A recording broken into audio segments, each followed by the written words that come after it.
back to my channel. In our last episode, we stood in the shadow of the Great Pyramid, a monument to a single man's immortality. But today, we are traveling 500 kilometers south to the ancient city of Thebes' modern-day Luxor. We are entering a place so vast that you could fit 10 average European cathedrals inside its walls. This is Karnak, the largest religious complex ever constructed in the ancient world. For over 1,500 years, every pharaoh who wore the crown felt a divine obsession to add their own stone to this massive puzzle. Today, we step into the forest of stone to uncover the history, the architecture, and the secret legends of the Temple of Amun-Ra. Part 1. Historical context.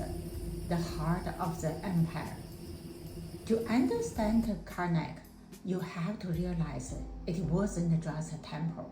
It was a city for the gods. Construction began during the Middle Kingdom, around 2000 BC, and didn't stop until the Roman conquest. That is a span of history longer than the existence of most modern nations. The temple was dedicated primarily to Amun-Ra, the king of the gods. In the eyes of the Egyptians, Karnak was the place where Amun-Ra actually lived on earth. It was the Vatican of the ancient world, the center of political power, immense wealth, and spiritual life.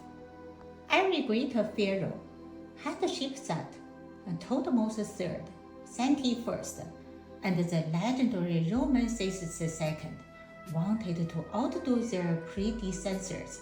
They believed that by building a taller parallel or a grander hall, they were securing their place in eternity.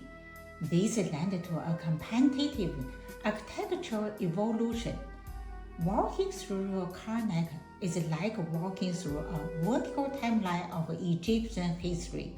If you know how to read the stones, you can read the rise and the fall of dynasties etched into every wall.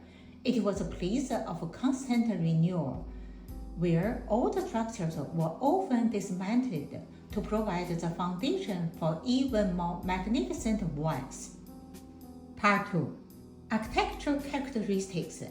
The Forest of Giants. The architectural crown jewel of Karnak is, without a doubt, the Great Hypostyle Hall. Imagine walking into a room that covers 5,000 square meters. Now, look up. You are surrounded by a forest of 134 massive sandstone columns. The 12 central columns are a straggling 21 meter tall, about the height of a 7-story building, and so wide that it would take 6 people with outstretched arms to encircle just one. But where did this march stone come from?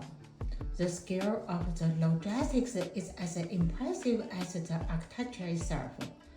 The premier material used for the walls and these gargantuan columns is sandstone. Over 100,000 tons of it were quarried from Gebel el Sarasila, located about 160 kilometers south of Luxor. During the annual flooding of the Nile, Asian engineers loaded these massive blocks onto heavy wooden barges, using the rising waters to float the materials directly to the temple's doorstep. However, the architects didn't stop at sandstone. For the most sacred elements, like the threshold of a sanctuary and the towering obelisks, they required something far more durable, red granite. This stone came from Aswan, even further south.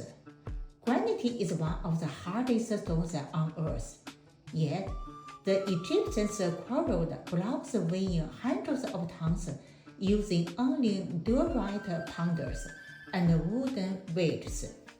They transport these monolithic obelisks, some nearly 30 meters tall, on specialized ships that must have been engineering marvels in their own right. These columns wasn't just supports, they were symbolic. The whole was designed to represent the primeval march from which the world was created. The tops of the columns are shaped like blooming papyrus flowers, supporting a stone roof that was once painted dark blue with a golden star to represent the night sky. The sheer engineering required to lift 70-ton stone beams onto the top of these pillars without modern cranes remains one of the greatest mysteries of ancient construction.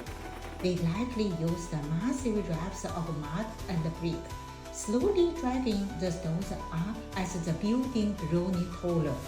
Beyond the hall, you have the palace, those massive sloping gateways. There are 10 in total, creating a ceremonial path for the priests. Each pylon was once fitted with towering sandalwood flagpoles from Lebanon tipped with gold.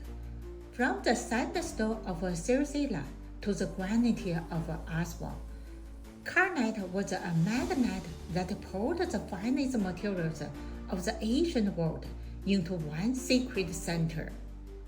Part 3. The True Legend. The Miracle of the Sun. Every great building has a soul, and the Karnak's soul is tied to a legend that it manifests in light. That is the story of the Opid Festival. Once a year, during the nearest flood season, the statue of Amara was carried from the dark, hidden sanctuary of Karnak to the temple of Luxor in a grand procession. It was a time of national rebirth. But there is a more miraculous architectural legend built into the stones themselves. Ancient architects aligned the main axis of the temple to the winter solstice. On the shortest day of the year, a spectacular event occurs. As the sun rises over the horizon, its rays streak perfectly through the eastern gateway, traveling down the central aisle, piercing through the dark forest of columns, and illuminating the very heart of the sanctuary. For a few minutes, the King of Gods is literally clothed in light.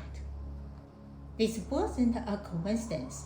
It was a fate of sacred geometry. It was the architect's way of proving that the fierce temple was in perfect harmony with the universe.